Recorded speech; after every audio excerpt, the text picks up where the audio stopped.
মহিলা কথা বলার আগে কান্দে আর বলে আমার কেউ নাই, কেউ নাতে বেঁচে আছো কিসব, কথা কয় না, কথা কয় না। কিছু বলার আগে কান্দে, কিছুই বলা যায় না। কিছু বলার আগে চোখ দিয়ে পানি বের করে, চোখে মনে মোটর বসায় রাখছে, টিপ দেওয়া হয় না। আছে যার বউ যত বেশি কান্দে ধমক দেবেন, এই পাগলি কান্দিস কে, ঘটনা কি হয়েছে খুলে কর। তোর কথা শুনে যদি মনে হয় কান্দা উচিত, স্বামী স্ত্রী একসাথে জামাত করে কান্দা হবে। কথা কন ঠিক কিনা? আর যেই মহিলা যত বেশি কান্দে ওর ভিতরে তত বেশি ভেজাল। কথা কন না গে? যারা সত্যিকারী ভালো নারী এদের রাগ বেশি। কথা কয় না? আর যারা বেশি কান্দে ভোলা ভালা ও শয়তানের নানি। এ সহজ সরল দেখতে বোঝা যায়, ও ভিতরে ভিতরে 36টা প্রেম করে। এ কথা কন না কা? দেখে মনে হয় ভাজা মাছটা উল্টেও খেতে পারে না, আর তলে তলে এত প্রেম করেছে। এরকম মহিলা নাই? এ তো ভারতের মহিলার গল্প করতেছি গো, এ দেশের না। রাগ করতেছেন মনে, এরকম মহিলা আমার দেশে নাই, অন্য দেশের গল্প করতেছি। সামনের দিকে যায়, মন খারাপ করছেন। এজন্য যুবকরে তোদের পায়ে হাত দিয়ে অনুরোধ করে বলে যায়, পুলিশে ধরলে বাঁচবি, র্যাবে ধরলে বাঁচবি, কিন্তু কোন ছলনার ফাঁদে, প্রেমের জালে, মায়ার জালে, রূপের জালে, মিষ্টি কথার জালে একবার যদি জীবনটা আটকে যায়, ফান্দে পড়িয়া বগা কান্দে রে, সারা জীবন কেঁদেও ওই কালনাগিনীর বিষাক্ত সবল থেকে বাঁচতে পারবি না। ওরা ছেলেদের ভালোবাসে না, ওরা ছেলেদের মন নিয়ে ব্যবসা বাণিজ্য করে। আকাশের রং যেরকম মুহূর্তে পরিবর্তন হয়ে যায়, ওই মহিলাও মুহূর্তে পরিবর্তন হয়। পাল্টি মারতে সময় লাগবে না। দামি দামি গিফট করতেছে, নিতেছে, এরপরে তুমি যখন ফকির হয়ে যাবা আর একজনকে ধরবে।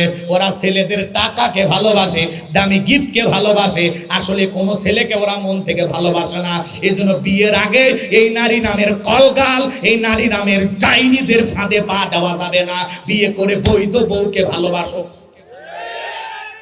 বিশেষ জীবন নষ্ট করিস পাগল, তোরে ছেকা দিয়ে বেকা বানায় আরেকটা ছেলেরে ধরে বিয়ে করে।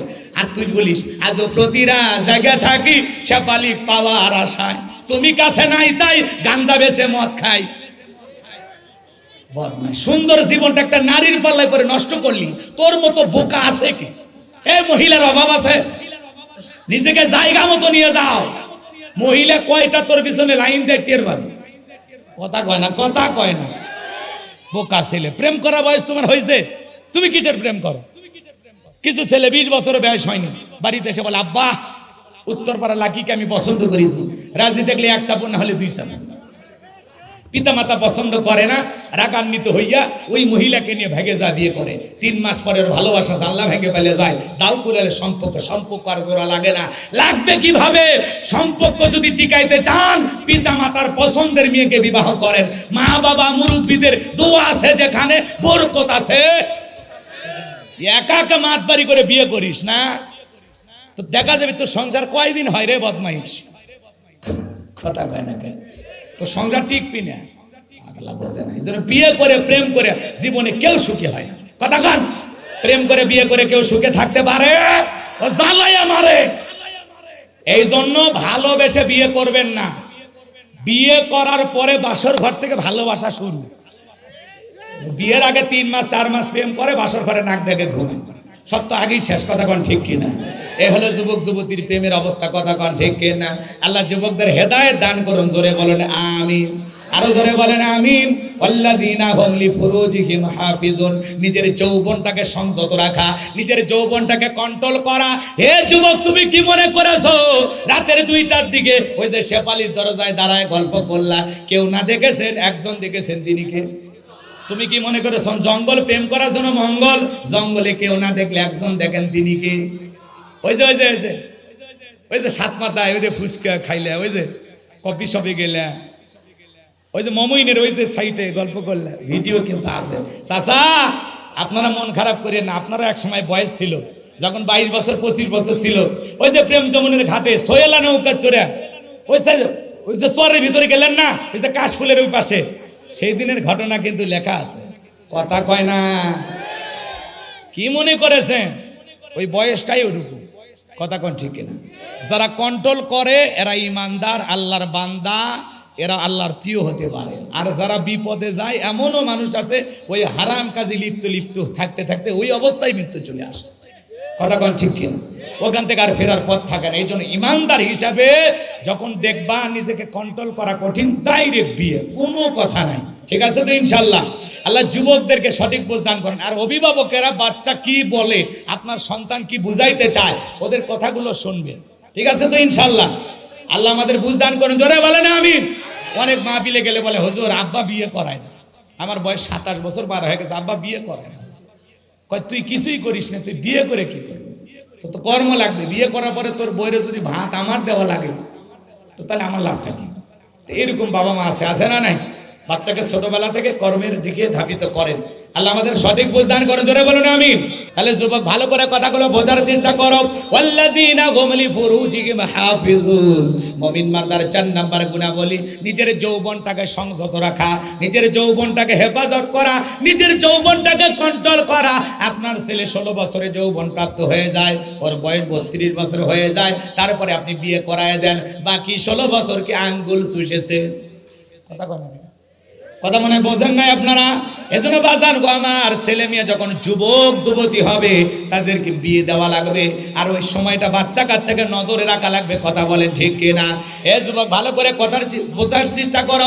আমরা যৌবন কালে শয়তানের ওয়াসওয়াসায় পড়ে গুনাহ করতে ভালোবাসি, আর যৌবন কালের ইবাদত আমার আল্লাহ পছন্দ করে। বলুন আল্লাহু আকবার। তাহলে আমরা যৌবন কালে ইবাদত করে সময় কাটাবো কার জন্য? আমাদের এই যৌবন কালের সময় ব্যয় হবে কার ইবাদত করে? আল্লাহর ইবাদতে, আল্লাহর ভালোবাসায় যৌবন কালের সময়টা ব্যয় করতে হবে। এজন্য বললাম বাজান গো আমার, যুবক রে, এই রঙের যৌবন একদিন জং ধরে শেষ হয়ে যাবে, এই কাঁচা দাড়ি একদিন সাদা হয়ে যাবে, এই টাইট চামড়া একদিন ঢিল হয়ে যাবে, যৌবনে পড়ে যাবে ভাটি। কথা বলেন ঠিক কিনা? তোমার গহনা দিন ভু রাইয়া যাইবে, গহনা দিন ভু রাইয়া যাইবে, যৌবনে লাগবে ভাটি।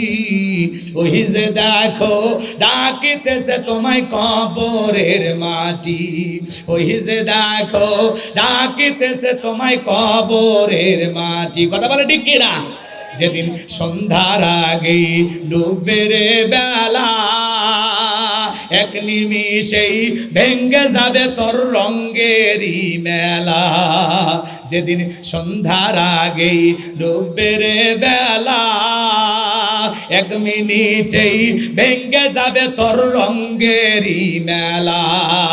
কারে দিবা তুমি জোরে ধমক, কারে দিবা তুমি জোরে ধমক, কারবা মাতাই ভাঙবা লাঠি। ওই যে দেখো ডাকিতেছে তোমায় কবরের মাটি, ওই যে দেখো ডাকিতেছে তোমায় কবরের মাটি। কথা বলে ঠিক কিনা? খবর পেয়ে আসবে আত্মীয় স্বজন, তোমারই চার পাশে বৈশা সবাই করিবে কান্দন। সাজাইবে তোমায় মনের মতন, সাজাইবে তোমায় মনের মতন, কি সুন্দর পরিপাটি। ওই যে দেখো ডাকিতেছে তোমায় কবরের মাটি, ওই যে দেখো ডাকিতেছে তোমায় কবরের মাটি। গইরা মরো তুমি, ফিরা মরো তুমি মায়ারি পিছে, এত আশা ভালোবাসা সবই যে বিষে। কোন দিন জানো আইসা পরে, কোন দিন জানো আইসা পরে আজরাইলের হাতের চিঠি। ওই যে দেখো ডাকিতেছে তোমায় কবরের মাটি, ওই যে দেখো ডাকিতেছে তোমায় কবরের মাটি। তোমার গহনা দিন ফু রাইয়া যাইবে, গহনা দিন ফু রাইয়া যাইবে, যৌবনে লাগবে বাটি। ওই যে দেখো ডাকিতেছে তোমায় কবরের মাটি, ওই যে দেখো ডাকিতেছে তোমায় কবরের মাটি। জোরে কোন মারহাবা। কষ্ট হয়েছে আপনাদের বাজান গো। এ যুবক তোমাদেরকে বলে যায়, এই রঙের যৌবন একদিন জং ধরে শেষ হয়ে যাবে। যৌবনকালে আমরা গুনাহ করতে ভালোবাসি, আর যৌবনকালের ইবাদত আল্লাহ ভালোবাসে। হযরত আলী রাদিয়াল্লাহু তাআলা আনহু বলেছেন, তোমরা যৌবনের তারুণায় গুনাহ করো, একদিন তোমাদের যৌবন থাকবে না, আমলনামায় গুনাহ ঠিকই লেখা থাকবে। শয়তান ধোঁকা দিবে, ওয়াসওয়াসা দেবে। যৌবন মানে সে মানুষ উশৃঙ্খল হয়, গুনার পথে ধাবিত হয়। এজন্য নফসকে দমন করতে হবে, নিজের যৌবনটাকে কন্ট্রোল করতে হবে, হেফাজত করতে হবে, নিজের বিবেককে ধমক দিয়ে বলতে হবে, চুপ করো, তুমি যা করতে চাও সব আল্লাহ দেখতেছেন। আল্লাহর ভয়ে যুবক সকলে গুনাহ থেকে বেঁচে থাকার দরকার আছে। নানানের পরীক্ষা দিয়েছিলেন আল্লাহর নবী ইউসুফ আলাইহিস সালাম। চুলকে একটা গোপন কক্ষে নিয়ে যায় আল্লাহর পয়গাম্বর ইউসুফ আলাইহিস সালামকে ডেকে বলে, দিলে বড় জ্বালা রে পাঞ্জাবিওয়ালা, হুজুর তো কিছুই বোঝে না, হুজুর সবই বোঝে, নারীর চলা কলা বোঝে না। জলেকা কাপড় ছিঁড়ে দেবতার মুখ ঢাকে। ইউসুফ আলাইহিস সালাম ডেকে বলে, কাপড়ে ঢাকিলে তুমি দেবতার মুখ, কি দিয়া ঢাকিবা তুমি বিধাতার মুখ? জলেকা কাছে আসে বলে, ইউসুফ রে তোমার চোখ দুইটা ভারী সুন্দর। ইউসুফ পয়গম্বর ডেকে বলে, এই চোখ যে আল্লাহ সৃষ্টি করেছে সে আল্লাহকে ভয় করো। ইউসুফ আলাইহিস সালাম আল্লাহকে ডেকে বলে, আল্লাহ জুলেখার মনের অবস্থা আমি বুঝতে পেরেছি, ওর মনের গতি অবস্থাটা কেমন। আল্লাহ গো, আমি একমাত্র তোমার কাছে ভরসা চাই। হে রব্বুল আলামিন, একমাত্র আপনি পারেন এই বিশাল একটা ফাঁদ থেকে আমাকে বাঁচাইতে। আল্লাহর পয়গাম্বর অন্তরে কার ভয়? ইন্নী আখাফুল্লাহ, অন্তরে আল্লাহর ভয় নিয়াম। আল্লাহকে ডেকে বলেন, আল্লাহ আমার নিজের ইজ্জতটাকে বাঁচানোর জন্য, নিজের সম্মানটাকে বাঁচানোর জন্য দৌড় মারার দায়িত্ব আমার, আর আপনার কুদরত থেকে তালা খুলে দেওয়ার দায়িত্ব আপনার। বলুন আল্লাহু আকবার। গোপন কক্ষে ইউসুফ নবী আর জুলেখা ছাড়া কেউ নাই। এখনকার যুবকদের গোপন রুম লাগে না, গোপন কক্ষ লাগে না, পার্কের জিপা গলি পেলে ওর পিরিতের 12 মাস। 14ই ফেব্রুয়ারিতে এত বিশ্ব বেহায়া দিবস, ভালোবাসা দিবস পালন করে, ভালোবাসা এত বেশি হয়ে যায়, কয়েকদিন পর মহিলা বমি করে। কথা কয় না কেন? এই যে কোনো মুসলমানের সন্তান পালন করতে পারে না।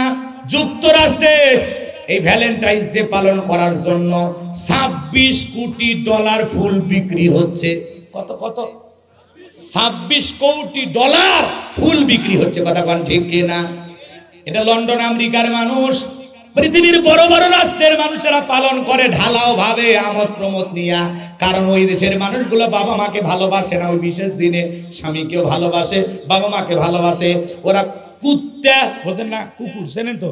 এই কুকুর কোলে নিয়ে ঘরে বাচ্চাকে কোলে নেয় না, স্বামীকে বুকে নেয় না, মা বাবাকে ভালোবাসে না।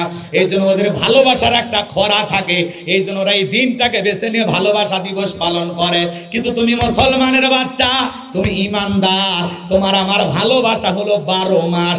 নির্দিষ্ট একটা দিনে, বিশেষ একটা দিনে ভালোবাসা দিবস পালন করবে তারা এই দুনিয়ার জমিনে ভালোবাসা রোগে আক্রান্ত যারা। কথা কয় না? আপনারা দেখেন না, কার্তিক মাস আসলে কুকুরের প্রেম বেড়ে যায়, রাস্তাঘাটে দোকানপাটে সব জায়গায় ওরা ভালোবাসা জোড়ায় জোড়ায় করে। ওদের ভালোবাসা দেখেন না, জোড়ায় জোড়ায়। রাগ করেছেন মনে হয়? জোড়ায় জোড়ায় প্রেম প্রীতি ভালোবাসা দেখায়।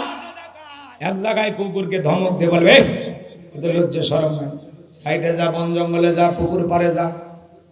তখন বলতেছে, হুজুর আমাদের ভালোবাসার দিকে নজর দেয়। 14ই ফেব্রুয়ারিতে যারা পিতা মাতার চোখকে ফাঁকি দিয়া স্পেশাল ক্লাসের নাম কইরা পার্কের চিপা গলিতে ফুল গাছের নিচে, পার্কের গাছের গোড়ায় জোড়ায় জোড়ায় যারা বসে বসে বাক বাক করে, ওদের কি দেখেন না? ওরাও যা, আমরাও তাই। কথা কয় না? ওদেরও লাইসেন্স করে নাই, আমাদেরও নাই। কথা কন ঠিক কি না? এজন্য যুবক যুবতী তোমরা যারা এসেছো, অনুরোধের ভাষায় বলে যায়, কোন মুসলমান যুবক যুবতী এরকম বিশ্ব বেহায়া দিবস পালন করতে পারে না। মুসলমানের ভালোবাসা 12 মাস। মুসলমান বিবাহ বহির্ভূত কোন সম্পর্কে জড়াইতে পারে না। মুসলমান যুবক যুবতী বিয়ে ছাড়া অবৈধ প্রেম ভালোবাসা করতে পারে? এ জোরে বলেন, করতে পারে?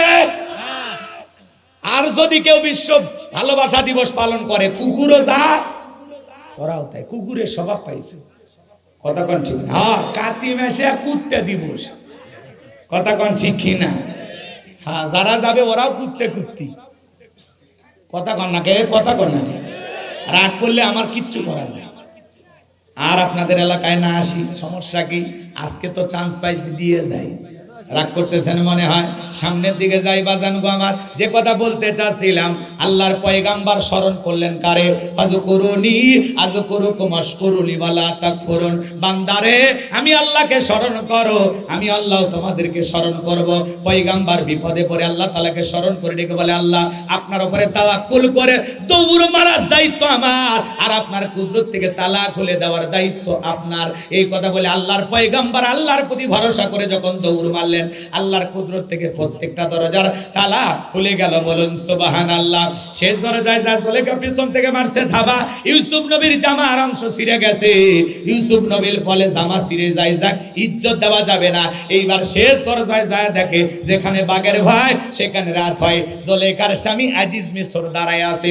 স্বামীকে দেখা মাত্র জুলেখা নেকা কান্নার অভিনয় শুরু করে দিল।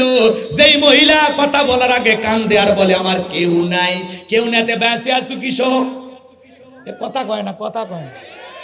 কিছু বলার আগে কান্দে, কিছুই বলা যায় না। কিছু বলার আগে চোখ দিয়ে পানি বের করে, চোখে মনে মোটর বসায় রাখছে, টিপ দেওয়া হয় না। আছে যার বউ যত বেশি কান্দে ধমক দেবেন, এই পাগলি কান্দিস কে, ঘটনা কি হয়েছে খুলে কর। তোর কথা শুনে যদি মনে হয় কান্দা উচিত, স্বামী স্ত্রী একসাথে জামাত করে কান্দা হবে। কথা কন ঠিক কিনা?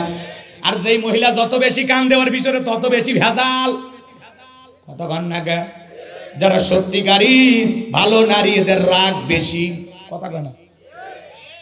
আর যারা বেশি কান্দে ভোলা ভালা ও শয়তানের নানি। এ সহজ সরল দেখতে বোঝা যায়, ও ভিতরে ভিতরে 36টা প্রেম করে। এ কথা কন না কা? দেখে মনে হয় ভাজা মাছটা উল্টেও খেতে পারে না, আর তলে তলে এত প্রেম করেছে। এরকম মহিলা নাই? এ তো ভারতের মহিলার গল্প করতেছি গো, এ দেশের না। রাগ করতেছেন মনে, এরকম মহিলা আমার দেশে নাই, অন্য দেশের গল্প করতেছি। সামনের দিকে যাই, মন খারাপ করছেন। জুলেখা নেকা কান্নার অভিনয় কইরা দেখে বলে ইউসুফকে ছেলের মতো দেখতাম, সুযোগ পাই আজকে অন্তর্মহলে প্রবেশ করেছে, আমার দিকে বাজে নজরে তাকাইছে, মিথ্যা দর্শনের তহমত দিয়া নানান ধরনের আজে বাজে কথা বইলা স্বামীকে ফুসলাইয়া নিজের পক্ষে রায়টা নিয়ে নিল। এজন্য নারীদের সক্রান্ত ষড়যন্ত্র বড় মারাত্মক। কোন নারী যদি কারো বিরুদ্ধে ষড়যন্ত্র করে, শয়তানের টাইম নাই ওই নারীর কাছে। কথা কয় না, কথা কয় না। জুলেখা মিথ্যা তহমত দিয়া ধর্ষণের আসামি বানাইয়া 9.5 বছর পয়গাম্বারকে জেল খাটাইলেন। এজন্য যুবক রে, তোদের পায়ে হাত দিয়ে অনুরোধ করে বলে যায়, পুলিশে ধরলে বাঁচবি, র্যাবে ধরলে বাঁচবি, কিন্তু কোন নারীর ছলনার ফাঁদে, প্রেমের জালে, মায়ার জালে, রূপের জালে, মিষ্টি কথার জালে একবার যদি জীবনটা আটকে যায়, ফান্দে পড়িয়া বগা কান্দে রে, সারা জীবন কেঁদেও ওই কালনাগিনীর বিষাক্ত সবল থেকে বাঁচতে পারবি না। ওরা ছেলেদের ভালোবাসে না, ওরা ছেলেদের মন নিয়ে ব্যবসা বাণিজ্য করে। আকাশের রং যেরকম মুহূর্তে পরিবর্তন হয়ে যায়, ওই মহিলাও মুহূর্তে পরিবর্তন হয়। পাল্টি মারতে সময় লাগবে না।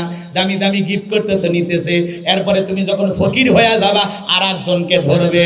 ওরা ছেলেদের টাকাকে ভালোবাসে, দামি গিফটকে ভালোবাসে। আসলে কোনো ছেলেকে ওরা মন থেকে ভালোবাসে না। এই জন্য বিয়ের আগে এই নারী নামের কলগাল, এই নারী নামের ডাইনিদের ফাঁদে পা দেওয়া যাবে না। বিয়ে করে বৈধ বউকে ভালোবাসো। নিজের জীবন নষ্ট করিস পাগল। তোরে ছেকা দিয়ে বেকা বানা আর একটা ছেলেরে ধরে বিয়ে করে, আর তুই বলিস আজও প্রতিটা জায়গা থাকি সেপালিক পাওয়ার আশায়। তুমি কাছে নাই তাই গাঞ্জা বেচে মদ খাই। বদমাইশ। সুন্দর জীবনটা একটা নারীর পাল্লায় পরে নষ্ট করলি। তোর মতো বোকা আছে কি? এই মহিলার অভাব আছে? নিজেকে জায়গা মতো নিয়ে যাও। মহিলা কয়টা তোর পিছনে লাইন দেয় টের পাবে। কথা কয় না, কথা কয় না। বোকা ছেলে। প্রেম করা বয়স তোমার হয়েছে, তুমি কিসের প্রেম করো? কিছু ছেলে 20 বছর বয়স হয়নি, বাড়িতে এসে বলে আব্বা উত্তরপাড়া লাকিকে আমি পছন্দ করেছি, রাজি দেখলে 1 চাপুন না হলে 2 চাপুন। পিতা মাতা পছন্দ করে না, রাগান্বিত হইয়া ওই মহিলাকে নিয়ে ভেগে যা বিয়ে করে। 3 মাস পরের ভালোবাসা জানলা ভেঙে ফেলে যায়। দাও কুলের সম্পর্ক আর জোড়া লাগে না। লাগবে কিভাবে?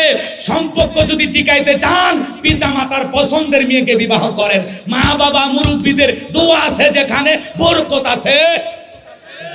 একা একা মাতবাড়ি করে বিয়ে করিস না, তো দেখা যাবে তোর সংসার কয়দিন হয় রে বদমাইশ। কথা কয় না কেন? তো সংসার টিকবি না, আগলা বোঝে না। এই জন্য বিয়ে করে প্রেম করে জীবনে কেউ সুখী হয় না। কথা কান, প্রেম করে বিয়ে করে কেউ সুখে থাকতে পারে? ও জ্বালাইয়া মারে। এই জন্য ভালোবেসে বিয়ে করবেন না। বিয়ে করার পরে বাসর ঘর থেকে ভালোবাসা শুরু। বিয়ের আগে 3 মাস 4 মাস প্রেম করে, বাসর ঘরে নাক ডেকে ঘুমায়, সব তো আগেই শেষ। কথা কোন ঠিক কিনা? এ হলো যুবক যুবতীর প্রেমের অবস্থা। কথা কোন ঠিক কিনা? আল্লাহ যুবকদের হেদায়েত দান করুন। জোরে বলেন আমিন। আরো জোরে বলেন আমিন। আল্লাযীনা হুম লিফুরুজিহিম হাফিজুন। নিজের যৌবনটাকে সংযত রাখা, নিজের যৌবনটাকে কন্ট্রোল করা। হে যুবক, তুমি কি মনে করেছো রাতের 2টার দিকে ওই যে শেফালির দরজায় দাঁড়ায় গল্প করলা, কেউ না দেখেছেন? একজন দেখেছেন, তিনি কে? তুমি কি মনে করেছ জঙ্গল প্রেম করার জন্য মঙ্গল? জঙ্গলে কেউ না দেখলে একজন দেখেন, তিনি কে? ওই যে ওই যে ওই যে ওই যে সাত মাথায় ওই যে ফুচকা খাইলে, ওই যে কফি শপে গেলে, ওই যে মমইনের ওই যে সাইটে গল্প করলে, ভিডিও কিন্তু আছে। চাচা, আপনারা মন খারাপ করেন না, আপনারা এক সময় বয়স ছিল, যখন 22 বছর 25 বছর ছিল, ওই যে প্রেম যমুনের ঘাটে সোয়েলা নৌকা চড়ে ওই যে চরের ভিতরে গেলেন না, ওই যে কাশফুলের ওই পাশে, সেই দিনের ঘটনা কিন্তু লেখা আছে। কথা কয় না? কি মনে করেছেন ওই বয়সটাই ওরকম? কথা কোন ঠিক কিনা? যারা কন্ট্রোল করে এরা ইমানদার, আল্লাহর বান্দা, এরা আল্লাহর প্রিয় হতে পারে। আর যারা বিপদে যায়, এমনও মানুষ আছে ওই হারাম কাজে লিপ্ত থাকতে থাকতে ওই অবস্থায় মৃত্যু চলে আসে। কথা কোন ঠিক কিনা? ওখান থেকে আর ফেরার পথ থাকে না। এই জন্য ইমানদার হিসাবে যখন দেখবা নিজেকে কন্ট্রোল করা কঠিন, ডাইরেক্ট বিয়ে, কোনো কথা নাই। ঠিক আছে তো ইনশাল্লাহ? আল্লাহ যুবকদেরকে সঠিক বুঝ দান করেন। আর অভিভাবকেরা বাচ্চা কি বলে, আপনার সন্তান কি বুঝাইতে চায়, ওদের কথাগুলো শুনবেন। ঠিক আছে তো ইনশাল্লাহ? আল্লাহ আমাদের বুঝ দান করেন। জোরে বলেন আমিন। অনেক মাহফিলে গেলে বলে, হুজুর আব্বা বিয়ে করায় না। আমার বয়স 27 বছর পার হয়ে গেছে, আব্বা বিয়ে করায় না। কয় তুই কিছুই করিস না, তুই বিয়ে করে কি করবি? তো কর্ম লাগবে। বিয়ে করার পরে তোর বইরে যদি ভাত আমার দেওয়া লাগে, তো তাহলে আমার লাভটা কি? এরকম বাবা মা আছে না নাই? বাচ্চাকে ছোটবেলা থেকে কর্মের দিকে ধাবিত করেন। আল্লাহ আমাদের সঠিক বুঝ দান করেন। জোরে বলুন আমিন। আমরা শুকরিয়া আদায় করতেছি সেই মহান মনিবের দরবারে, আল্লাহ পাক সুবহানাহু ওয়া তাআলা অত্যন্ত দয়া করে, করুণা করে, মায়া করে, মহব্বত করে, ভালোবেসে পছন্দ করে অত্র এলাকা থেকে গনে গনে গুণান্বিত করে, যাচাই বাছাই করে শুধুমাত্র কেবলমাত্র কোরআনুল কারীমের মহব্বতে আজকের মাহফিল আসার বসার সুযোগ দান করেছেন। সে মহান রবের দরবারে সিজদাবরত চিত্তে কালিমাত শুকর আদায় করে পড়ছি আলহামদুলিল্লাহ। লক্ষ কোটি দরুদ সালাম মানবতার শ্রেষ্ঠ বন্ধু বিশ্বনবী বিশ্বনেতা, যিনি বিজ্ঞানের জাহিলিয়াতের যুগে আগমন করে অসভ্য মানুষগুলোকে সভ্য বানিয়েছেন, অভদ্র মানুষগুলোকে ভদ্র বানিয়েছেন, কোরআন নামের সংবিধান দিয়ে কোরআনের রাজ কায়েম কইরা সোনালী যুগ উপহার দিয়ে মদিনার পাক ভূমিতে শায়িত আছেন। সে রাসূলের প্রতি কলেজে ভরা মহব্বত নিয়ে পড়ছি দরুদ সালাম। সকলেই পড়ুন সাল্লাল্লাহু আলাইহি ওয়াসাল্লাম। সম্মানিত ভাইরা, আজকের প্রোগ্রামে আসতে পেরে বসতে পেরে আপনারা খুশি না বেজার? কারা কারা বেজার 2 হাত তুলে দেখান তো দেখি। মাঝে মাঝে 2-1 হাত তুলতে চায়, ওটা ভুলে হয়েছে, তাই না? যে কোনো কাজ মুসলমান বুঝে শুনে করা দরকার আছে না নাই? হ্যাঁ, খালি জোশ থাকলে হবে না, জোশের সাথে হুঁশও থাকা লাগবে। কথা বলেন ঠিক কিনা? আজকের মাহফিলে আসতে পেরে বসতে পেরে কারা কারা খুশি, মুখে নিয়ে হাসি, আওয়াজ দেবে বেশি, আল্লাহ নামের এমন একটি স্লোগান দেবেন, এলাকায় যদি কোনো ইসলাম বিরোধী ওই প্রকার সার পোকা তেলা পোকা থাকে, ওদের কলিজায় যেন কম্পন সৃষ্টি হয়, এমন আওয়াজ তুলতে রাজি আছেন যারা বীর মুসলমানের মতো 2টি হাত টান টান করে তুলে দেখান তো তারা। লিল্লাহে তাকবীর, লিল্লাহে তাকবীর, আল কোরআনের আলো, আল হাদিসের আলো, দুনিয়ার মুসলিম, আমার নেতা তোমার নেতা, আমার নেতা তোমার নেতা, লিল্লাহে তাকবীর, আল কোরআনের আলো, আল হাদিসের আলো, দুর্নীতির আলো। হাতটা নাড়া দেন তো, মাশাআল্লাহ, মারহাবা। আস্তে কারণ আগে যেন না লাগে, হাত নাড়ানো। অনেকে ঝোঁকে তালে বলেই ফেলেছেন দুর্নীতির আলো ঘরে ঘরে জ্বালে। বাংলাদেশে দুর্নীতি দমন কমিশন আছে না নাই? এরপরে দুর্নীতি কমেছে নাকি ডিজিটাল কায়দায় বেড়েই চলেছে? দিন যত বাড়াচ্ছে দুর্নীতির পাল্লা তত ভারী হচ্ছে। কথা বলেন ঠিক কিনা? আমরা চাই আমাদের প্রিয় মাতৃ বাংলাদেশ দুর্নীতি মুক্ত আল্লাহ কবুল করেন, ছিল বলেন আমিন। আমরা চাই আমাদের বাংলাদেশ মাদক মুক্ত আল্লাহ কবুল করেন, ছিল বলেন আমিন। একটু পিছিয়ে বলেন, একটু পিছনে বসেন, একটু পিছনে না, একটু সিয়ার পিছনে। আরেকটু আরেকটু আরেকটু আরেকটু আরেকটু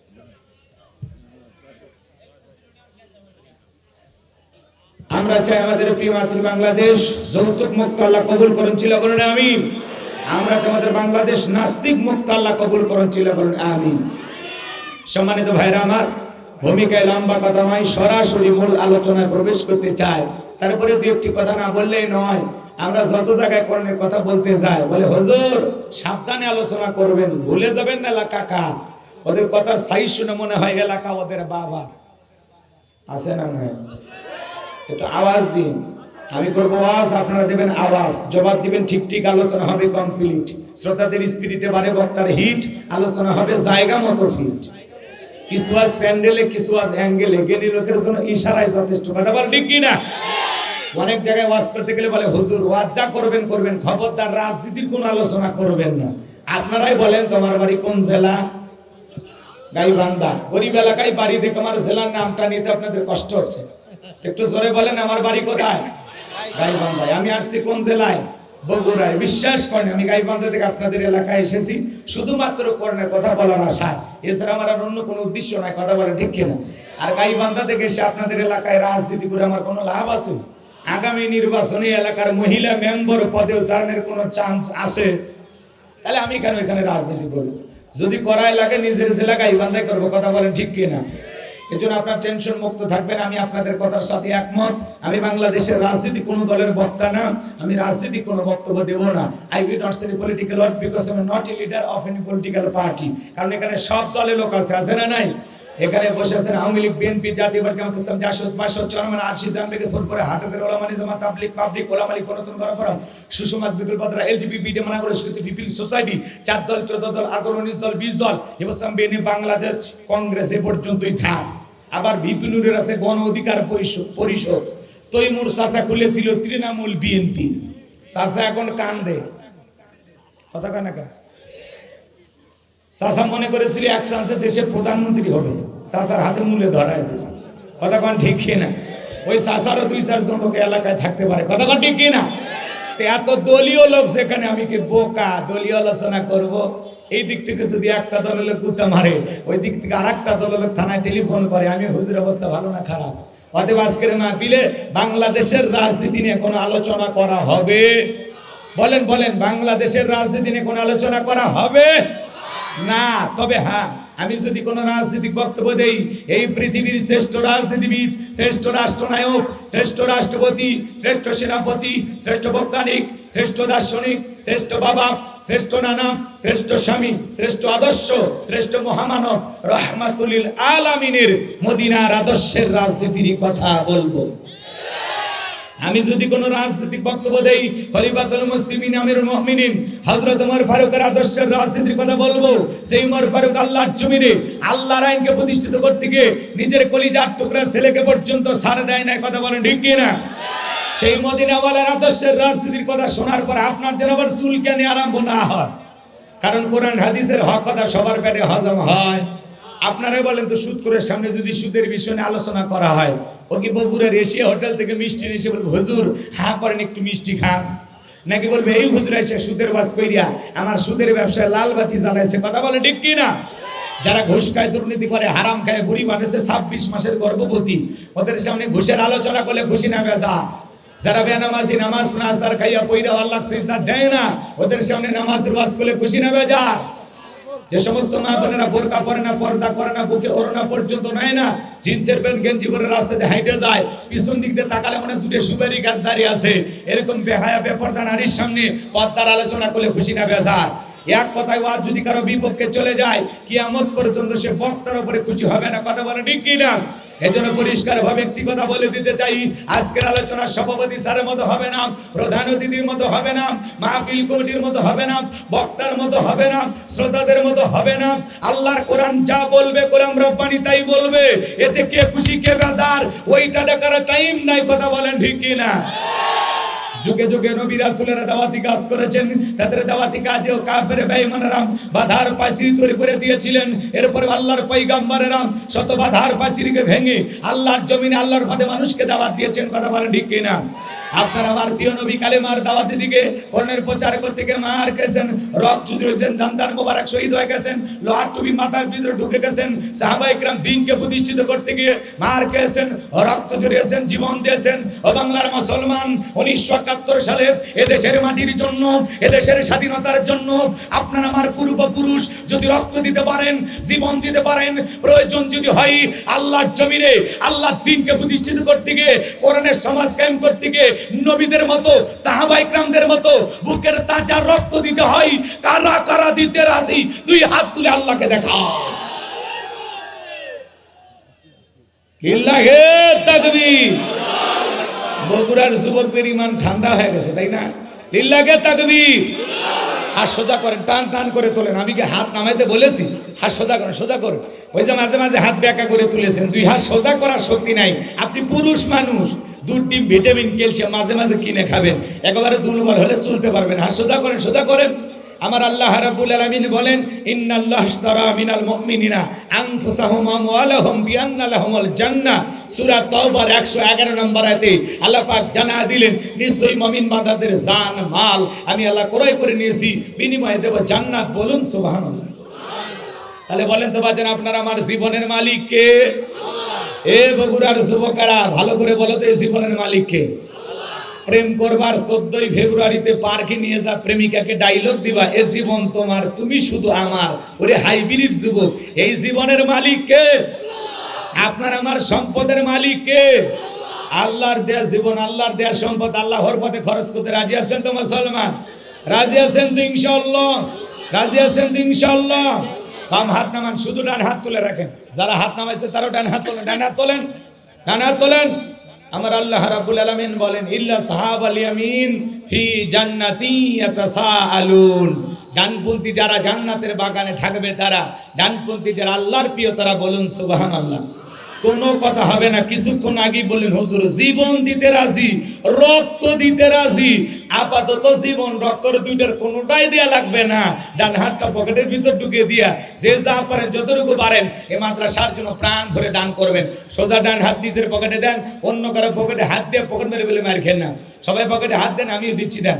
সবাই পকেটে হাত দেন। ছেলে পেলে যারা আসো, ব্যাগ নিয়ে, রুমাল নিয়ে, চাদর নিয়ে, যার কাছে যা আছে তাই নিয়ে মাঠে নামো, খেলা হবে, খেলা হবে।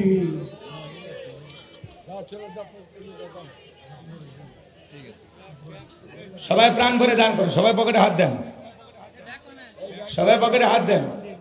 আল্লাহ সবাইকে দান করে তৌফিক দান করুন, জোরে বলেন আমিন। সবাই পকেটে হাত দেন।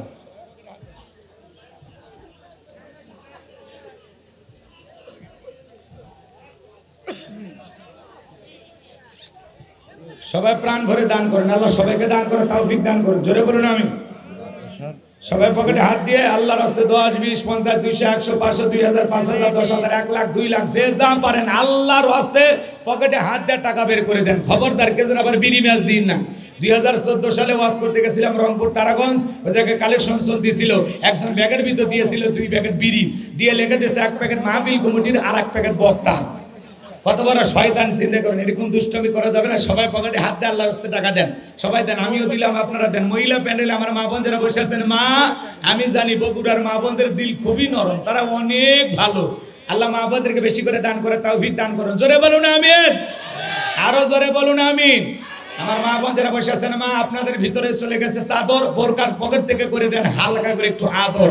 মা বোনদেরকে আল্লাহ বেশি করে দান করে তৌফিক দান করুন, জোরে বলুন আমিন। আর আমার হাতে 2, 4, 5, 10 হাজার, 1, 2 লাখ যারা দেবেন, এলাকার গণ্যমান্য ব্যক্তিবর্গ, তাড়াতাড়ি নিয়ে আসেন, তাড়াতাড়ি নিয়ে আসেন। আমি অধম গুনাহগার, আপনাদের জন্য অন্তর থেকে দোয়া করে দেবো। আসেন। মাদ্রাসার 3তলা বিল্ডিং এর কাজ চলতেছে, 10 লাখ টাকার বোঝা। সবাই সহযোগিতার হাত বাড়াবেন। আপনাদের এলাকার মধ্যে একটা দিনী প্রতিষ্ঠান, হ্যাঁ, সিমেন্ট, ইট, বালু, রড, সিমেন্ট, যে যা পারেন দেন। আল্লাহ সকলে দান কবুল করেন, জোরে বলেন আমিন। দেন, সিমেন্ট, ইট, বালু, রড লিখে দেন। আলপনা এবং হোসাইন গহনা দান করছে মাদ্রাসা। আলপনা এবং হোসাইন 2 জন মিলে রব্বুল আলামিন এই মাদ্রাসার জন্য গহনা দান করেছেন, জোরে বলেন মারহাবা। এর ভিতরে আছে কি গো? মানে আছে কি আপনারা দেখেননি না?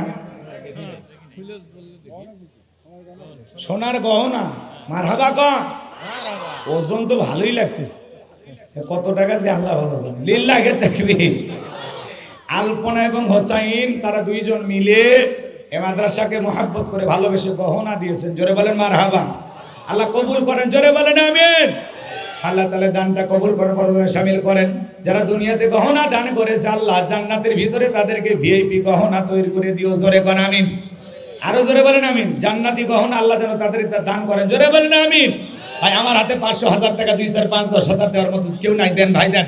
এলাকার কোনো মানে ব্যক্তি করে পকেটে হাত দেন ভাই। ও অতিথি দিয়ে পোস্টার ভরা দেন, দেন কে আছে পকেটে হাত দেন, পকেটে হাত দেন, তাড়াতাড়ি দেন, তাড়াতাড়ি। এলাকার কোনো মানে ব্যক্তিবর্গ যারা আছেন, সভাপতি, প্রধান অতিথি, বিশেষ অতিথি যারা আছেন, প্রাণ ভরে দান করেন। আল্লাহ সবাইকে দান করে তৌফিক দান করুন। জোরে বলুন আমিন। ভাই দেন, আমার হাতে দেন। আসেন আসেন, তাড়াতাড়ি আসেন, 2-1 মিনিটের মধ্যে দিয়ে দেন। মা বোনদের ভিতরে লোকজন চলে গেছে, আমার মা বোনেরা প্রাণ ভরে মাদ্রাসার জন্য দান করবেন। আল্লাহ মা বোনদেরকে বেশি করে দান করে তৌফিক দান করুন। জোরে বলুন আমিন। সবার কাছে দান। আল্লাহর বান্দা নাম বলতে চায় না, আল্লাহ দান গোপনে কবুল করে, প্রকাশ্যে কবুল করে। নগদে 1000 টাকা, জোরে বলেন মারহাবা। দান করেছেন 1000 টাকা, দুনিয়া খেরে দাঁড়াই কোনা করুক ঠেকা, মনে পর চুলের সাথে একই জান্নাতি করে দিও দেখা। টাকা রন্ধ্র বড় ভালো, অন্তরে জ্বালায় দাও কর্ণের আলো। জোরে বলেন মারহাবা। আল্লাহ সবাইকে দান করে তৌফিক দান করুন। জোরে বলেন আমিন। আসেন আসেন দরদিরা আমার, দিয়া ধন বজে মন, কেড়ে নিতে কতক্ষণ নদীরে কোল ভাঙে কোল করে। এই তো নদীর খেলা, সকালবেলা টাকাবেলা তুই ফকিরি, সন্ধ্যা বেলা। এ দুনিয়া রবে না চিরকাল, একদিন ভাঙবে রে বাজার। দান করিলে মাল কমে না, নেকির পাল্লা হয় ভারী, গুনাহ কাদা মাফ করে দিয়া আল্লাহ জান্নাতে বানায় দিও ঘর বাড়ি। জোরে বলেন আমিন। 2-1 মিনিটের মধ্যে দেন, আলোচনায় চলে যাব। অনেক রাত হয়েছে, বেশি কষ্ট দেওয়া যাবে না। পোলা যে কতক্ষণ লাগবে খবর নেন। এ ভাইয়া পাকা নিলে তাড়াতাড়ি রেডি করেন, পোলা ঠান্ডা হয়ে গেলে খাইয়া শান্তি পাওয়া যাবে। গরম গরম খাওয়ালে। আপনি কে বলেন? সভাপতি মাত্র 10,000। এ মাদ্রাসার সভাপতি আমাকে বানান, প্রত্যেক বছর 50,000 টাকা দেব। বানান সভাপতি বলে 10,000 দিবি, মাদ্রাসা চলবি। এরকম একটা ধনী মানুষ, টাকাওয়ালা মানুষ, কি দেয়নি আল্লাহ কন, দেয়নি টাকি কথা কন। আবার ছোটখাটো কিন্তু নেতাও কথা কয় না, কি কর নেতা না। তাহলে মাদ্রাসার সভাপতি, আজকের মাহফিলের সভাপতি, আবার এলাকার নেতা, কথা কর, সম্মান কম না বেশি? আবার বাড়িটাও কিন্তু মাশাআল্লাহ চমৎকার, কথা কয় না। আবার শহরে মনে বাড়ি ঘর আছে, থাকতেও পারে। শেরপুরে নাই, বগুড়া শহরে নেই। আর থাক আর না থাক ওটা আমরা দেখবো না, কিন্তু 10,000 টাকা আমরা মানি না, কথা কয় না। ট্রাক মালিক মোহাম্মদ নজরুল ইসলাম 2 ট্রাক বালু, বাপরে বাপ, এমন কিছু 2 ট্রাকই দান করলো নাকি? হ্যাঁ, 2 ট্রাক বালু দিয়েছে। জোরে কোন মারহাবা। নাম হলো নজরুল, দান করতে করেন 100 ভুল। 2 ট্রাক দিয়েছে বালু, আল্লাহ ইমান করে দাও চালু, বানায় দিও জান্নাতের খালু। জোরে কোন মারহাবা। আরো জোরে কোন মারহাবা। তাড়াতাড়ি তাড়াতাড়ি ভাই, খুব দ্রুত গতিতে দেন ভাই। 500 টাকা, 1000 টাকা দেওয়ার মতো এলাকায় কেউ নাই, নিয়ে আসেন তো একটা 1000 টাকা। কার কাছে আছে নিয়ে আসেন। আমি গুনাহগার দিল থেকে দোয়া করে দেবো, আল্লাহ যেন বিশ্ব নবীর সাথে একই জান্নাতে কবুল করেন। জোরে বলেন আমিন। এই মাদ্রাসার জন্য, এই দাখিল মাদ্রাসাকে মহাব্বত করে ভালোবেসে আল্লাহর কোন বান্দা একটা 1000 টাকা নিয়ে আসেন তো, নিয়ে আসেন। আমি অন্তর থেকে দোয়া করে দেবো, তাহাজ্জুদ পড়ে আপনার কথা স্মরণ করে। ভাই 2-1 বস্তা সিমেন্ট লিখে দেওয়ার মতো কেউ নাই? সুপার সাহেব 5,000 টাকা, উনি মাদ্রাসারই, আর কি করবেন তাই না? সুপার সাহেব, আল্লাহর বান্দা জনাব মোহাম্মদ, নাম লেখা আছে না? জি, জনাব আলহাজ মাওলানা হায়দার আলী, আল্লাহর গোলাম, দিনের দায়ী, তিনি এই মাদ্রাসার জন্য 5,000 টাকা। জোরে বলেন মারহাবা। আল্লাহ কবুল করেন। জোরে বলেন আমিন। সে বন্ধ দালান ঘর একদিন মাটির ভিতরে হবে ঘর, প্রেম নামা মিশে বন্ধ দালান ঘর। প্রাণ পাখি উড়ে যাবে পিঞ্জর সেরে, ধরা দমে সবই রবে তুমি যাবে চলে। বন্ধু বান্ধব যত মাতা পিতা তারা সুত, বন্ধু বান্ধব যত মাতা পিতা তারা সুত, সকলে হবে তোমার পর রে মন আমার। সে বান্ধব দালান ঘর, একদিন মাটির ভিতরে হবে ঘর রে মন আমার। মিশে বান্ধ দালান ঘর, দেহ তোমার চরম চর গলে পচে যাবে, শিরা উপশিরা গুলি ছিন্ন ভিন্ন হবে। দেহ তোমার চরম চর গলে পচে যাবে, শিরা উপশিরা গুলি ছিন্ন ভিন্ন হবে। মন্ড মেরু দ্বন্দ্ব সবই হবে খণ্ড খণ্ড, মন্ড মেরু দ্বন্দ্ব সবই হবে খণ্ড খণ্ড, পরে রবে মাটির উপর রে মন আমার। সে বান্ধ দালান ঘর, একদিন মাটির ভিতরেই হবে ঘর রে মন আমার। মিশে বান্ধ দালান ঘর। মারহাবা কোন? কি নাম? মুস্তাকিম। মুস্তাকিম। ওদেরকে আজকে আমি কি যে করবো একটু পরে, যুবকদেরকে না, আপনারা মুরব্বীরা ভয় পাইন না, ওদেরকে সাইজ করা লাগবে না, ওরা বেকা হয়ে চলতেছে, সোজা বানান লাগবে না, ওদেরকে একটু সাইজ করবো, আপনারা যেন রাগ করিলেন না। আজকে ওদেরকে সেই গরম ছাড়বো ওদের উপর। জি চলুন আমরা আলোচনায় চলে যাই। রাত 11:30 পার হয়ে গেছে ভাই, অনেক লম্বা সময় এলোমেলো হয়ে গেছে। আমি ঘন্টাখানেক বক্তৃতা দেব, 12:30টার মধ্যে আমরা দোয়া করে দেবো ইনশাল্লাহ। এটা কি শফিকুল ইসলাম শফি ভাই, ওমান প্রবাসী, 30 বস্তা সিমেন্ট, জোরে করে মারহাবা। বেটা চল গো লিল্লাহি তাকবীর। দেখেন এক বস্তা কুড়াতে কুড়াতে 30 বস্তা পাওয়া গেছে। ছোট মিলেও বড় মাছ থাকে, মারহাবা কহান। প্রবাসী মানুষ তো মন বড়। শফিকুল ইসলাম ভাই, শফি আল্লাহর এই গোলামকে আল্লাহ কবুল করেন, তার প্রবাসী জীবনকে কবুল করেন। হাত বাড়েন, কি নাম ভাই? বেটা মাশাআল্লাহ। আসাদুল ইসলাম বাড়ি কই লেখেলেন? আপনাদের এলাকারই আসাদুল ভাই 5 বস্তা সিমেন্ট, জোরে কোন মারহাবা, আল্লাহ কবুল করেন, জোরে কোন আমিন। রেশমা, রেশমা, রেশমা নামের একজন, হ্যাঁ রেশমি বোন আমার 1 বস্তা সিমেন্ট, আল্লাহ কবুল করেন। একজন যুবক 500 টাকা কবুল। ভাই এলে টাকা কে নিচ্ছে? আমানত রক্ষা করেন, আবার আরেকজন পকেটে না তুলে, খেয়াল করুন। আল্লাহ কবুল করেন, জোরে বলেন আমিন। জি সবাই সব টাকা এক জায়গায় করেন। চলেন আমি কথা বলবো পবিত্র কোরআনুল কারীমের সরাসরি ডাইরেক্ট আলোচনা, কোনো ভূমিকা দেব না, একেবারে ডাইরেক্ট কথা বলবো। পবিত্র কোরআনুল কারীমের 23 নম্বর সূরা, সূরাটির নাম সূরা আল মুমিনুন। বলেন কি নাম? কথা বলা লাগবে। সূরার নাম কি? সূরা আল মুমিনুন। আল্লাহ পাক তার বিশ্বাসী বান্দাদের জন্য সূরা আল মুমিনুন নাজিল করেছেন। যারা অবিশ্বাসী কাফের এদের জন্য আল্লাহ পাক একটি সূরা নাজিল করেছেন, সূরার নাম হলো কাফিরুন। কুল ইয়া আইয়ুহাল কাফিরুন। যারা হলো কাফের তাদের জন্য আল্লাহ পাক একটি সূরা নাজিল করেছেন, সূরার নাম হলো কাফিরুন। যারা বিশ্বাসী বান্দা তাদের জন্য আল্লাহ পাক সূরা আল মুমিনুন নাজিল করেছেন। যারা হলো দুদুল্যমান, 2 নৌকায় পা দিয়ে চলে, মুখে বলে একটা, অন্তরে আর একটা, দুমুখ সাপ, বৃষ্টি যেই দিকে ছাতা ধরে সেই দিকে গুলালু মার্কা সব তরকারিতে চলে, এদের নাম হলো মুনাফিক। এই মুনাফিকদের জন্য আল্লাহ পাক একটি সূরা নাজিল করেছেন, সূরার নাম হলো মুনাফিকুন। কথা বলেন ঠিক কিনা?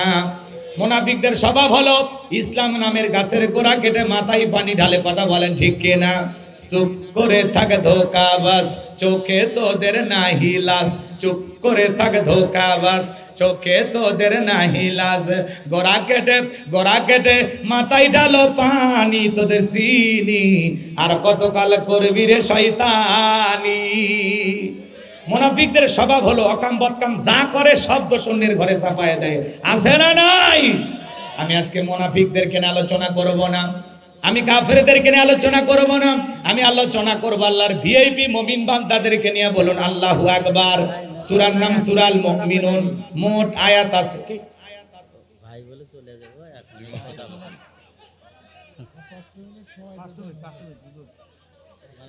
ঠিক আছে, দেন দেন, সমস্যা না। ভাই যেহেতু আসছে আপনাদের এলাকার মানুষ, 2-1 মিনিট কথা বলে, ওনারা ব্যস্ত মানুষ না।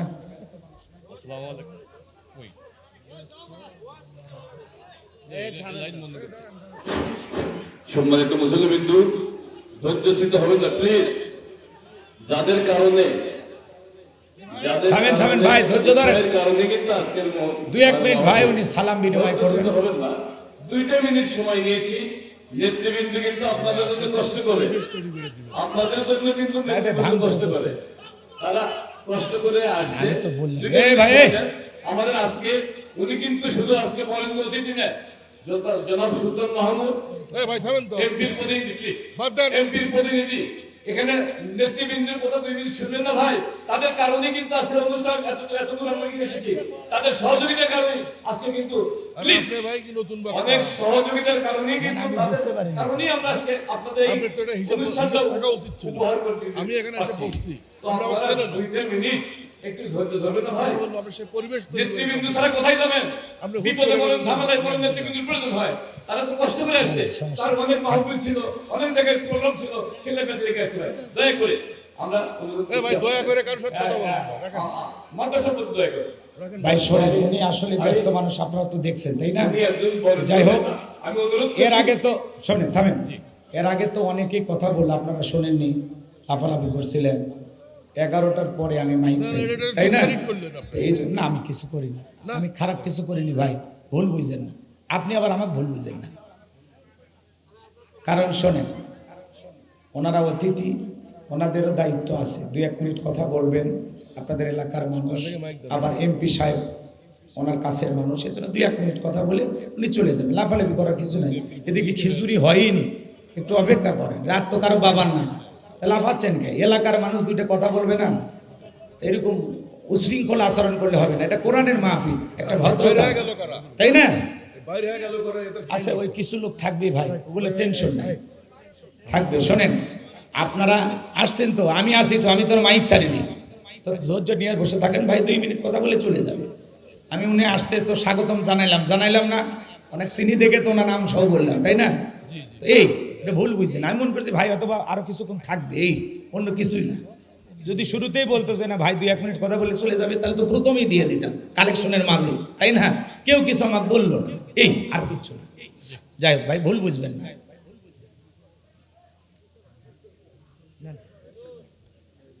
এ বাবা, এ বসো।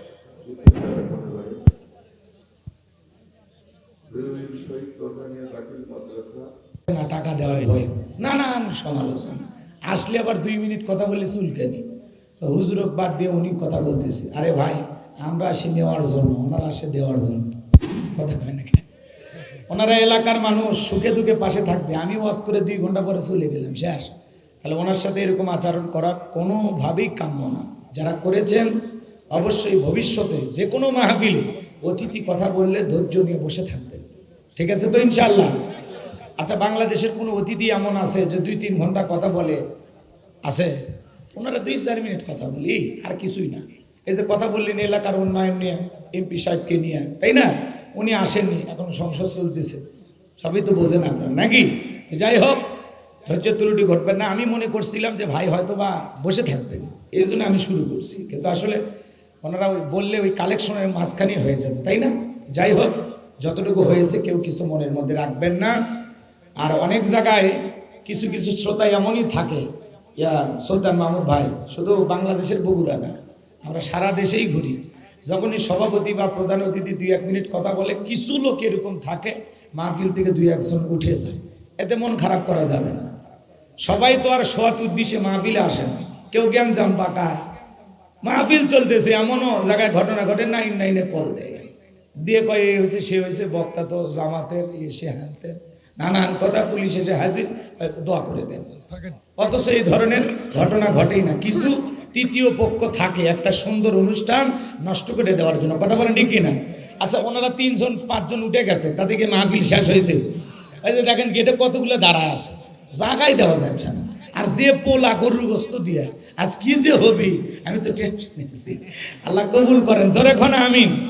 আমাদের প্রিয় ভাই জনাব মোহাম্মদ সুলতান মাহমুদ ভাই আগামীতে উপজেলা চেয়ারম্যান পরিষদে নির্বাচন করতে চাই। আপনাদের দোয়ার প্রার্থী, দোয়া করবেন। এলাকার মানুষ যদি নেতা হয়, এলাকার উন্নয়ন হয়।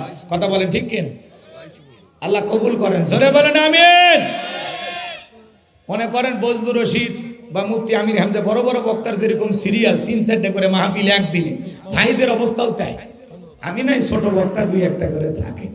যাই হোক, আল্লাহ কবুল করেন, জোরে বলেন আমিন। কোনো এলোমেলো করা যাবে না বাজান। যে কথা বলছিলাম, কথা মনে আছে না নাই? আল্লাহ রাব্বুল আলামিন তার বিশ্বাসী বান্দাদের জন্য সূরাল মুমিনুন নাজিল করেছেন। মোট আয়াত আছে 118, রুকু আছে 6টি।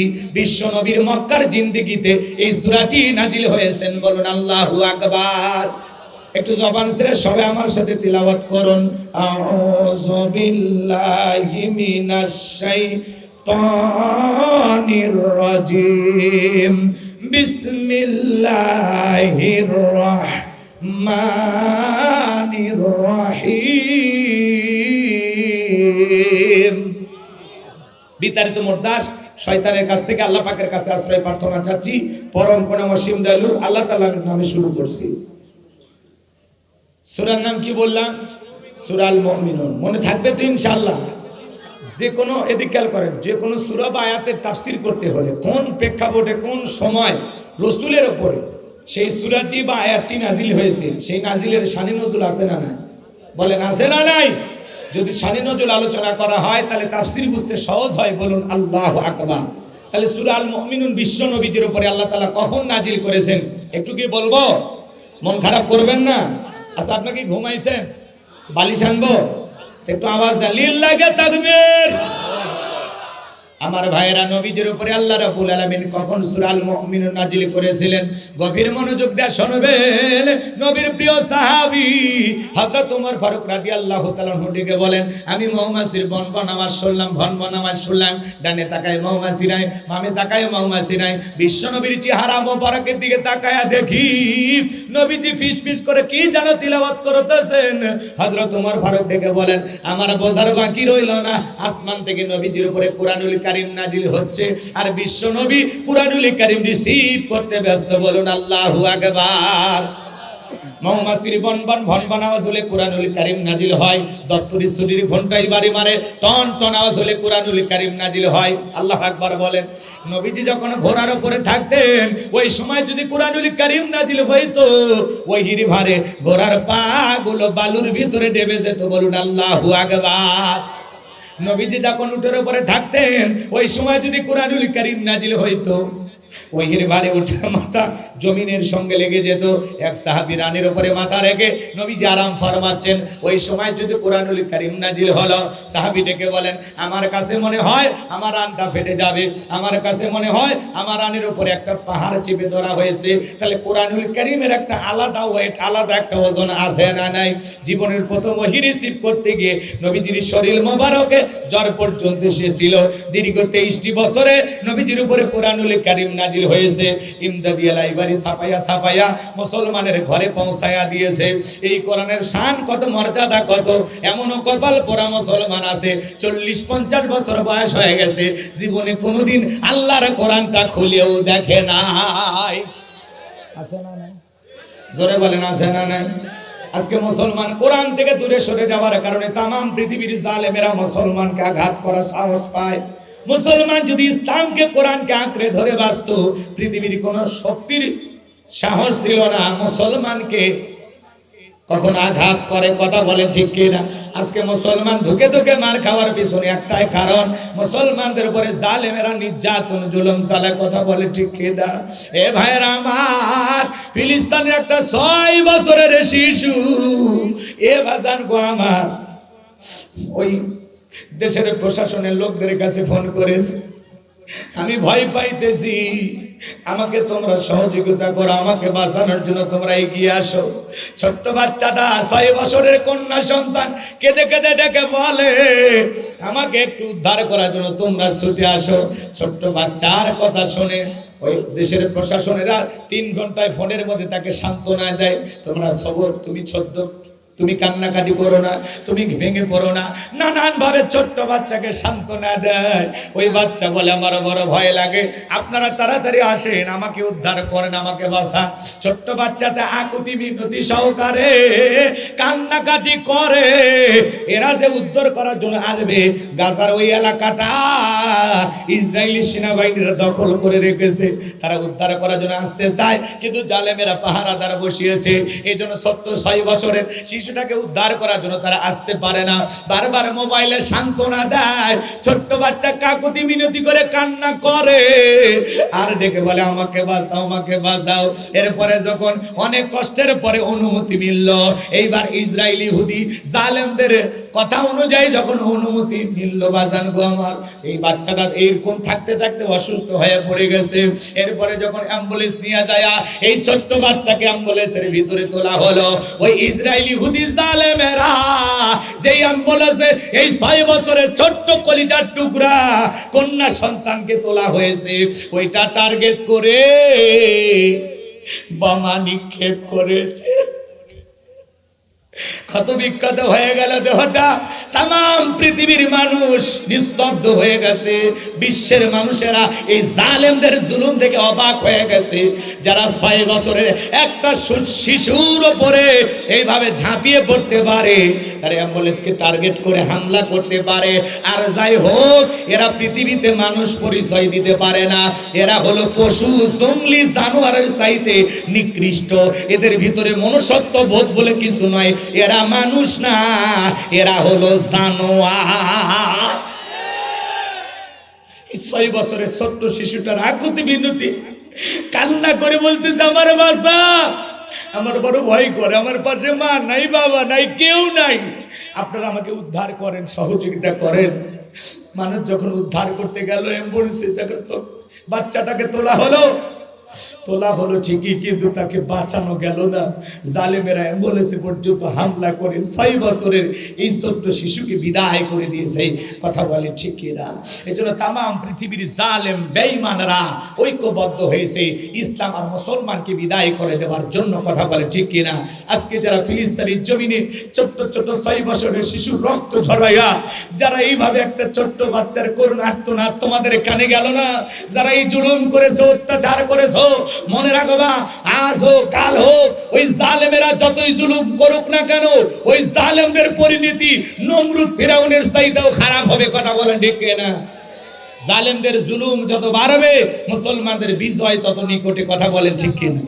কষ্ট নেবেন না বাজান গো, আমার সামনের দিকে যায়। যে কথা বলতে চাচ্ছিলাম, হযরত ওমর ফারুক ডেকে বলেন, নবীজির কুরআনুল কারীম রিসিভ করা শেষ হয়ে গেল।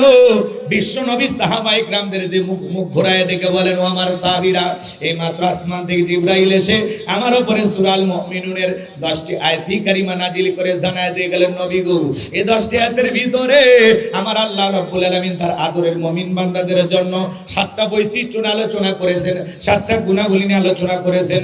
কোন মুমিন যদি এই 7টা গুণে গুণান্বিত হতে পারে, 7টা গুণ দিয়ে তার জীবনটাকে ঢেলে সাজাইতে পারে, আমার আল্লাহ রাব্বুল আলামিন বলেন, উলাইকা হুমুল ওয়ারিসুন আল্লাযীনা ইয়ারিসুনাল ফিরদাউস হুম ফিহা খালিদুন। আমার আল্লাহ রাব্বুল আলামিন বলেন, তারা উত্তরাধিকারী হবেন জান্নাতুল ফিরদাউসের, সেখানে তারা চিরকাল বসবাস করবেন। আল্লাহ কোনোদিন জান্নাত থেকে বের করে দেবেন না। কথা বলুন ঠিক কিনা? আমার ভাইরা গভীর মনোযোগ দিয়ে শোনেন। আমার আল্লাহ রাব্বুল আলামিন জানায় দিলেন, তাদেরকে আমি আল্লাহ রাব্বুল আলামিন জান্নাতুল ফিরদাউসের উত্তরাধিকারী বানায় দেব। তারা জান্নাতের ফিরদাউসের ভিতরে বসবাস করবে। আল্লাহ কোনোদিন জান্নাত থেকে তাদেরকে বের করে দেবেন না। আপনাদের টার্গেট না জান্নাত না জাহান্নাম? কারা কারা জান্নাতে যেতে চান, 2 হাত তুলে আল্লাহকে দেখান। আল্লাহ রাব্বুল আলামিন আমাদের সবাইকে জান্নাতুল ফিরদাউসের মেহমান হিসেবে কবুল করুন। জোরে বলুন আমিন। আরো জোরে বলেন আমিন। আরো একবার বলেন আমিন। এবার 7টা আঙ্গুল দেখান। বলেন তো, জান্নাতে যেতে হলে কয়টা গুণাবলী? 7টা গুণাবলী, 7টা বৈশিষ্ট্য, 7টা গুণ দিয়ে আমরা যেন আমাদের জীবনটাকে সাজাইয়া জান্নাতুল ফিরদাউসের মেহমান হতে পারি। আল্লাহ কবুল করেন। জোরে বলেন আমিন। আরো জোরে বলেন আমিন। এলোমেলো করবো না, রাত অনেক গভীর হয়ে গেছে। বাজান গো, আমার গুনাহগারের কথাগুলো গভীর মনোযোগ দিয়ে শুনবেন। আমার আল্লাহ রাব্বুল আলামিন আদরের মুমিন পিছনে কথা বললেন না, চেয়ারে বসেন, বসেন, চুপচাপ বসেন, সবাই বসেন, একটু বসেন ভাই, সবাই বসেন, বসেন, চাচামি বসো বাবা, বসো। এদিকে খেয়াল করেন বাজান গো, আমার 7টা গুনাহবলী আল্লাহ রাব্বুল আলামিন জানা দিলেন, ভালো করে বোঝেন। বাবা মারা গেলে ওয়ারিশ সূত্রে সন্তান যেরকম বাবার সম্পত্তির ভাগ পায়, কোন মুমিন যদি এই 7টা বৈশিষ্ট্য 7টা গুণ দিয়া নিজের জীবনটাকে সাজাইতে পারে, এই 7টা গুণাবলী আমল করতে পারে, আল্লাহ পাক তার নামে জান্নাতুল ফেরদাউসের ভিতরে জায়গা বরাদ্দ রাখবেন। বলুন আল্লাহু আকবার। এরকম কপাল আপনারা চান না? তাহলে মাত্র কয়টা? 7টা গুণাবলী আল্লাহ রাব্বুল আলামিন জানায় দিলেন। বিশ্বনবী সুন্দর করে সাহাবায়ে কিরামদেরকে তেলাওয়াত করে শোনায় দিলেন। আমার আল্লাহ বলেন, ক্বাদ ফালাহাল মুমিনুন। আমার আল্লাহ ডেকে বলেন, অবশ্যই মুমিনেরা সফল হয়েছে, অলরেডি মুমিনেরা সফল হয়েছে। সফল হয়েছে তারা ঈমান এনেছে যারা। বলেন আল্লাহু আকবার। আমরা মনে করি ক্ষমতা থাকলে সফল, টাকা থাকলে সফল, পৃথিবীর সবাই চেনে জানে এরা বুঝি সফল। কথা বলে না। বর্তমানে পৃথিবীর সবচাইতে বড় নেতার নাম কি? আমেরিকার প্রেসিডেন্ট নাম কি? Joe Biden. আপনাদের এলাকায় একটা বাজার আছে, মনে করেন বাজান গো আমার মির্জাপুর বাজার। এই বাজারে আল্লাহর বান্দা তরি তরকারি বিক্রি করে, সবজি বিক্রেতা। আজান দেওয়ার পরে মাথা নত করে আল্লাহকে যদি সিজদা দেয়, পৃথিবীর বড় নেতা জো বাইডেনের চেয়ে এই ইমানদার সবজি বিক্রেতার দাম আল্লাহর কাছে কম না বেশি? ঈমান আছে যার, আল্লাহর কাছে দাম আছে তার। ঈমান নাই, আল্লাহর কাছে 4 পয়সা দাম নাই। কথা বলেন ঠিক না? পৃথিবী কাঁপানো আরো বড় বড় লিডার আছে। রাশিয়ার প্রেসিডেন্ট নাম কি? পুতিন। উত্তর কোরিয়ার প্রেসিডেন্ট কাটিং মারা মাল কিম জং আছে না নাই? ভারতের দাদা। এরা যত বড় ক্ষমতা ধরক না কেন, বাংলাদেশের একজন রিক্সা চালক, ভ্যান চালক, লোকটা যদি ইমানদার হয়, আজান দেওয়ার পরে মসজিদে গিয়ে মাথা নত করে আল্লাহকে সিজদা দেয়, এই পৃথিবীর বড় বড় নেতাদের চাইতে ওই ইমানদার আল্লাহওয়ালার বান্দার দাম আল্লাহর কাছে কম না বেশি? তার মানে কি বুঝলেন? ঈমান আছে যার, দাম আছে তার। ঈমানদাররা দুনিয়াতেও সফল, আখিরাতেও সফল। বেঈমানেরা ওদের ক্ষমতার মাতবাড়ি, দাম্ভিকতা, অহংকার দুনিয়াতে চলবে, মরার পরে সবগুলোকে পিটাইয়া আল্লাহ জাহান্নামে ফেলে দেবে। বেঈমানদের দাম দুনিয়াতে থাকতে পারে, লাফালাফি করতে পারে, অহংকার করতে পারে, মাতবাড়ি করতে পারে, কিন্তু মরণের পরে ওদের কোনো দাম। সবগুলা পিটাইয়া কই দেবেন? সবগুলোকে পিটাইয়া কই দেবেন? জাহান্নামে। আর ইমানদারেরা দুনিয়াতেও সফল, আখিরাতেও সফল।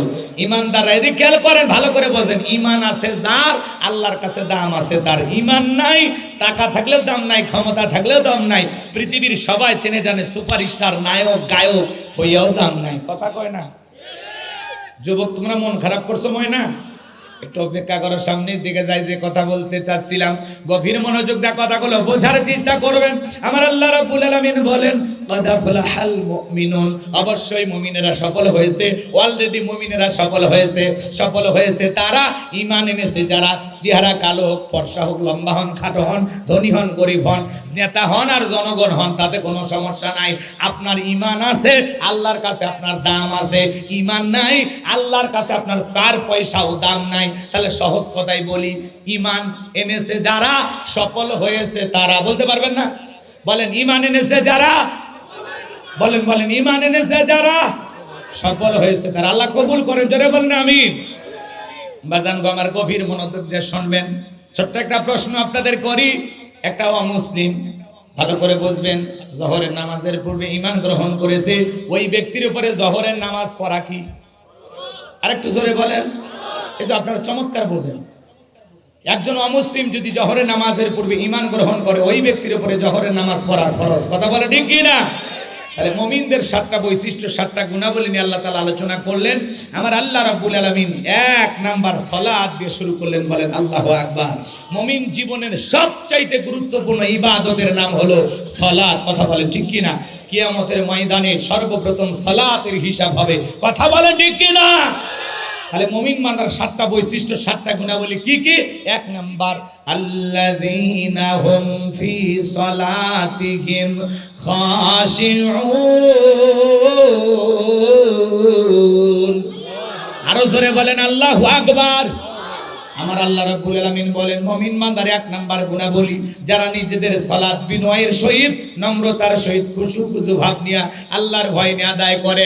আপনি আমি যখন সালাত আদায় করব অন্তরে ভয় থাকবে কার?